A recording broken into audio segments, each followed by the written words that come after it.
Mon petit padawan, aujourd'hui on va parler du sandbag, c'est mon nouveau meilleur pote pour l'entraînement. Bon, aujourd'hui j'avais envie de te parler du sandbag, le sac de sable, parce que c'est une méthode que j'utilise depuis quelques temps, pas hyper longtemps, mais j'ai vraiment arrêté depuis pas mal d'années maintenant la musculation traditionnelle où je soulève, je fais du soulevé de terre, du squat, des choses comme ça, mais je voulais quelque chose qui soit fonctionnel mais qui travaille aussi la force. Et le sandbag, je trouve que c'est vraiment génial pour ça, parce que il va y avoir forcément une composante que je trouve moi plus fonctionnelle, parce qu'on se retrouve avec quelque chose qui est pas facile à porter, qui est pas parfaitement équilibré, qu'on va pouvoir mettre dans plein de situations différentes, qui seront plus proches des mouvements et des positions athlétiques qu'on va utiliser d'une manière générale quand on fait du sport, mais aussi dans les sports de combat. Donc, je voulais te présenter quelques manières de l'utiliser, te parler un petit peu plus aussi des avantages. Un des avantages aussi que je trouve intéressant, là ça c'est récemment que j'ai vu ça, c'est quelqu'un qui s'appelle Nsima Inyang, si je me trompe pas, un Américain que je connais du podcast Power Project de Mark Bell, donc c'est son acolyte on va dire, c'est l'hôte du podcast avec Mark Bell, et voilà, qui est monstrueux, mais qui est hyper athlétique, et il utilise beaucoup le sandbag. Par contre, lui, ce qu'il essaie de faire maintenant, c'est que lui, il est compétiteur en jiu-jitsu brésilien, et il dit beaucoup dans la musculation, lui, il a fait du bodybuilding, il a fait du powerlifting, il soulevait du 300 kg en soulevé de terre. Il dit, mais on bloque notre respiration pour pouvoir soulever des charges très lourdes. Mais si tu fais ça en JJB, si tu fais ça en boxe, si tu fais ça en majorité des sports, tu vas très très vite t'asphyxier au bout de ton action et ça va te pénaliser par la suite. Donc il travaille maintenant avec une respiration qui n'est pas bloquée. Et il dit je soulève moins mais je progresse, et je progresse en maintenant cette capacité à respirer pendant l'exercice et pas bloquer ma respiration. Donc voilà, c'était une petite aparté sur ça. Alors, première chose, faut le soulever. Okay, il faut le soulever.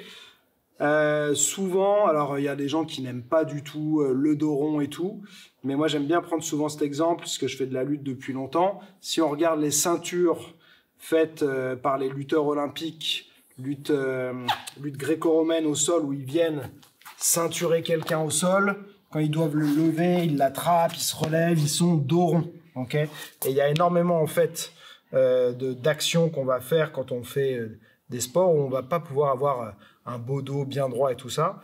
Si on respecte la progression, les règles de progression, tout ça, il n'y a pas de danger. En fait, de par défaut déjà, le sac de sable, on va soulever beaucoup moins lourd. On voit des strongman qui soulèvent des poids énormes sur du soulevé de terre, et quand ils passent au sac de sable, c'est en général quasiment divisé par 2.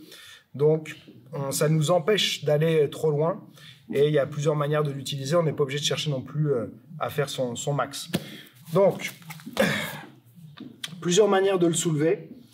Moi, celle que j'ai retenue, alors ça va dépendre aussi de la taille du sac. Là, j'ai pris pour la vidéo, parce que je vais expliquer, m'arrêter, tout ça, j'ai pris un sac de 45 kg. Il y en a qui sont beaucoup plus gros et qu'on pourra pas forcément facilement faire le tour et fermer les mains, d'accord? Quand on a la possibilité, bien sûr, c'est plus facile de faire les mains. Donc, première chose, on va aller le soulever d'un côté, glisser sa main, ok? Faire attention à ses doigts, parce que moi, ça m'est arrivé bêtement, des fois, en voulant aller vite, de me planter les doigts dans le sol et de m'éclater les doigts, ok? Donc, on est là, on lève d'un côté, on lève de l'autre. En général, première étape, ça va être simplement décoller du sol et venir le poser ici, sur ses jambes, ok? Sur les cuisses.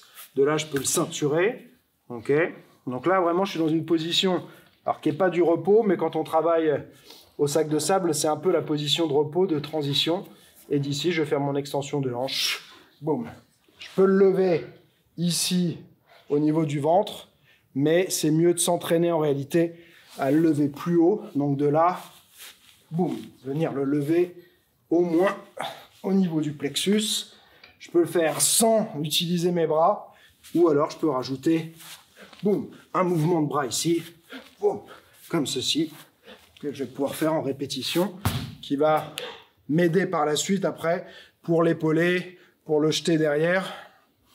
Et voilà, ça va être tout de suite des mouvements plus fonctionnels parce qu'on va avoir de la rotation, on va pas avoir la même charge sur le bras gauche que sur le bras droit. Et ouais, c'est un poids qui n'est pas équilibré et les forces sont pas réparties genre parfaitement comme sur une barre où voilà, c'est parfait. Dans le sport, et surtout les sports où on interagit avec quelqu'un, ça n'arrive jamais à une répartition parfaite du poids. Je suis en lutte, je veux amener quelqu'un, il va mettre plus de poids du côté où je le saisis, quand je vais le lever, il va se débattre, il va s'incliner d'un côté, de l'autre et tout. Le poids va bouger, il va pas être stable. Donc pour ça, c'est vraiment génial. Donc ça, c'est le premier exo. Il faut en manger un maximum. Voilà, boum. Des séries comme ça, des séries après en explosivité, on va le lever. Donc moi, je commencerai par ça. Deuxième chose qu'on va pouvoir faire, c'est tout simplement de la marche du fermier, en quelque sorte. Hein. Même si souvent la marche du fermier, c'est plutôt en portant sur les côtés, mais on va marcher avec son sac. Ok, donc ici, boum, je le pose, je le lève, ok, puis je marche ici, boum.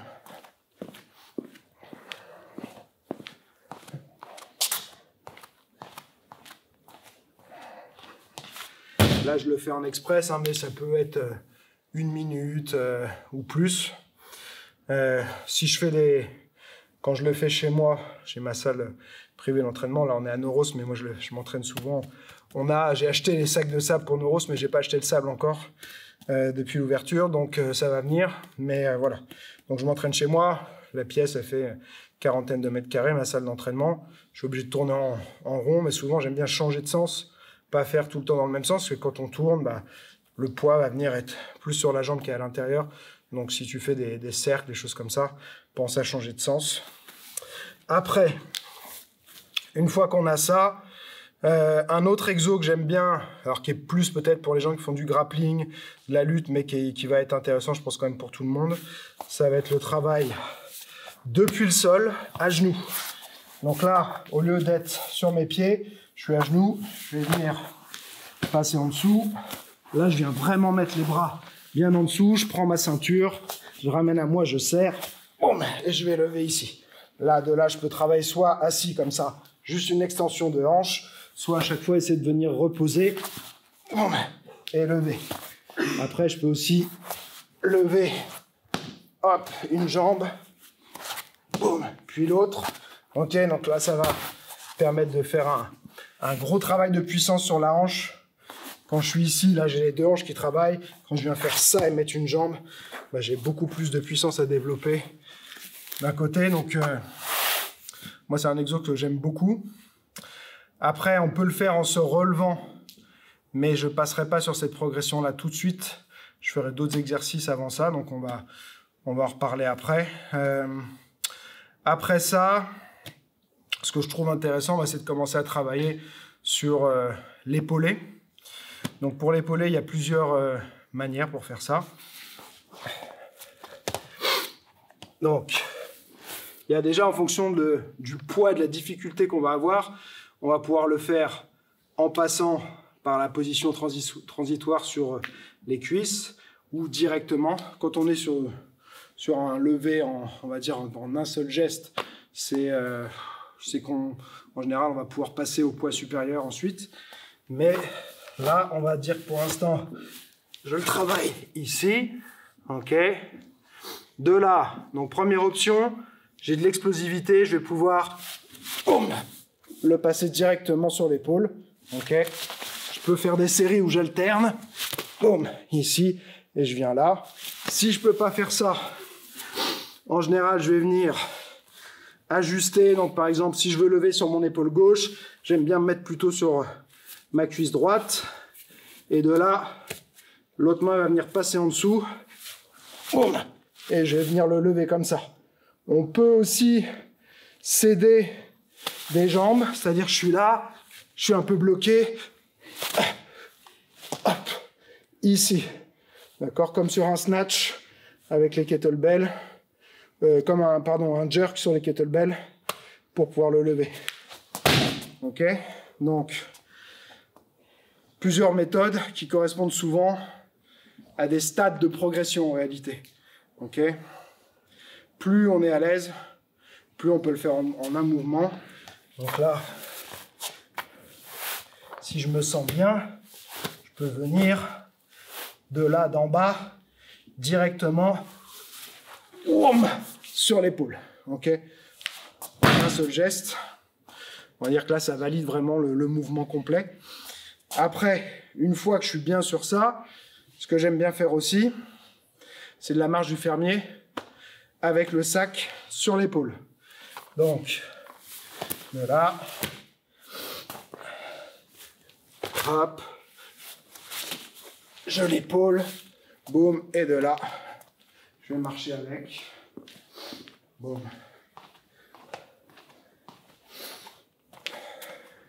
Dans plusieurs directions. Si je ne suis pas à l'aise, je peux le assurer avec la deuxième main. Boum, ok. Et je repose. Et après, je vais faire l'autre côté. Donc moi, là, souvent, je commence par le poids, ce poids-là, là, qui est plus facile. Je vais travailler sur des levées un peu explosifs, faire plusieurs séries, faire ma marche en le tenant à deux mains, faire ma marche en le tenant sur l'épaule, d'un côté puis de l'autre. Et après, là, je vais pouvoir travailler différentes choses. Donc, soit plusieurs fois travailler l'épaulé. Ok, je viens le poser à chaque fois sur l'épaule. Ce que j'aime bien aussi, c'est le jeter au-dessus de l'épaule. Donc, je suis là. Boum. Je peux le faire en intermédiaire d'ici. Et là, boum. Je le jette et j'enchaîne. Ok, je le récupère, je fais de l'autre côté. Ça peut être assez taxant, donc moi je mets vraiment l'accent maintenant sur aussi la sécurité. Pas faire des choses qui comportent trop de risques. Donc quand je travaille au sac de sable, ça me fait quand même monter le cardio, mais je m'en sers pas comme d'un outil pour me mettre dans le rouge. Donc je me prends des bonnes phases de récupération pour garder en qualité, parce que comme on l'a dit, c'est un objet qui n'est pas stable. Et si on est sur de la fatigue, on va vite, pour moi en tout cas, selon mon avis, risquer de se faire mal. Donc, j'aurais tendance, moi, à recommander vraiment de y aller tranquillement et de prendre son temps, prendre des bonnes phases de repos. Autre exo qui peut être intéressant, ça va être du travail de pivot, de différentes manières. Donc, on peut ici travailler des rotations. Boum. On va pouvoir travailler aussi d'un côté, puis de l'autre, comme ceci. Boum. Boum. En avançant, en reculant. Boum. Boum, boum, ça j'aime bien. Après, ce que j'avais dit tout à l'heure, le relevé. Donc, ça ressemble un peu, pour ceux qui connaissent les kettles, au relevé turc, mais, alors pas du tout de la même manière quand même, mais il y a des composantes qui se ressemblent. Se relever avec le sac, ça peut être un bon défi. Ok. Donc, je viens faire comme tout à l'heure. Hop. Le ceinturer, le ramener à moi, je me lève, boum, hop, et je redescends, boum, et je peux changer ici, boum, et revenir. Ça, c'est un super bon exo pour ceux qui font du sol, travail de relevé.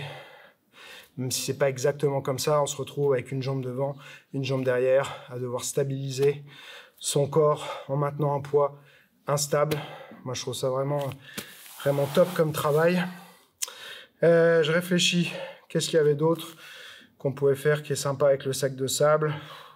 En vrai, il y a plein de choses, hein. Mais ce que j'aime bien, c'est que ça reste quand même très basique, très rudimentaire, rugueux, un peu primaire. Quand on fait ça, il y a un petit côté, je sais pas, un petit côté sympa, vraiment, je trouve, de soulever un objet comme ça lourd. Il y a les pierres d'Atlas aussi qui sont peut-être même encore plus dur à appréhender parce que ça glisse. Et après, quand on commence à passer aux poids supérieurs qui sont beaucoup plus gros, bah là, on ne peut plus fermer les mains. Donc on va travailler sa force d'une autre manière, sans la force de saisie du grip comme ça, de tenir ici. Il va falloir serrer hyper fort. Ah ouais, il y avait ça aussi, ça travaille un peu quand même. En fait, il y a tout le corps qui travaille, les biceps travaillent aussi. On peut venir le prendre par en dessous. Et ici,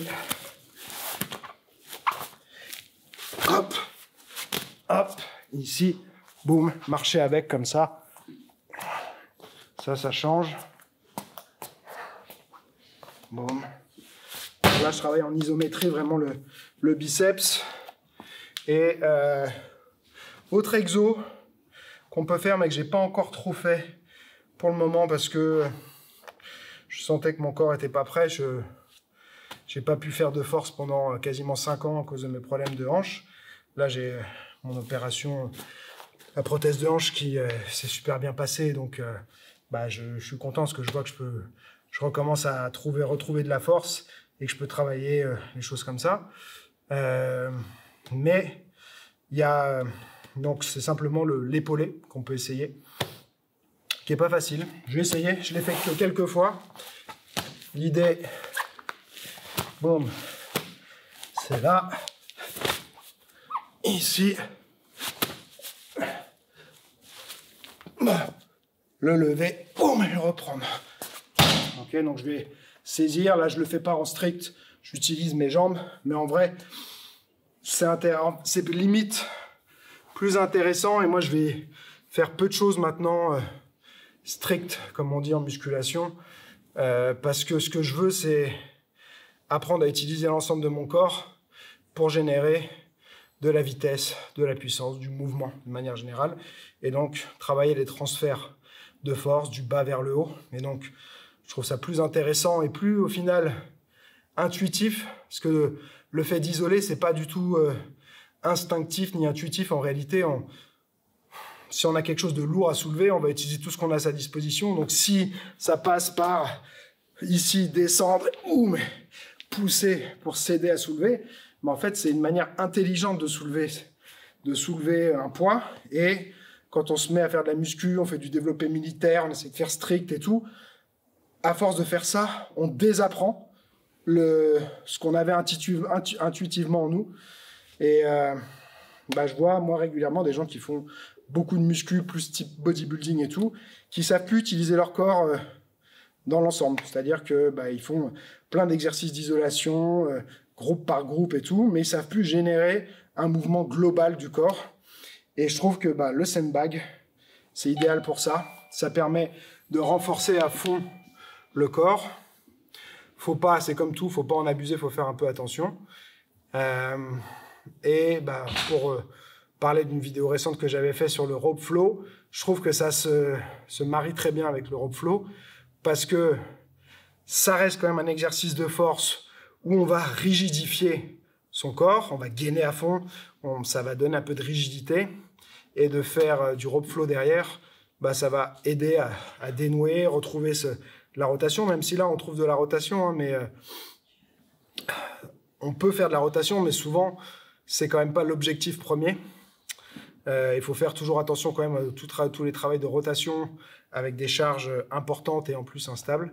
Donc toujours cette notion de sécurité. Donc accompagner ce travail-là avec du rope flow, pour moi c'est un combo gagnant, parce que on a travail du rope flow, de coordination, de rotation, de relâchement qui va pas du tout aller entamer le système nerveux, empêcher la récupération.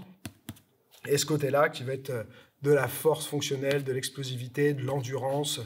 On peut faire plein de choses, mais on sent directement. Moi, je sais que quand je me suis mis à en faire et tout, mon coach de lutte, il m'a dit qu'est-ce que tu fais, parce qu'il sentait tout de suite la différence dans ma force, dans la manière dont quand j'attrape, quand je serre et tout ça. Et pour moi, les résultats se font sentir assez rapidement. Et voilà. Par contre, mon conseil, c'est de ne pas aller trop vite. Moi, j'ai vraiment pris mon temps. Il ne faut pas vouloir faire tout ce que j'ai montré là dès la première séance ou la deuxième.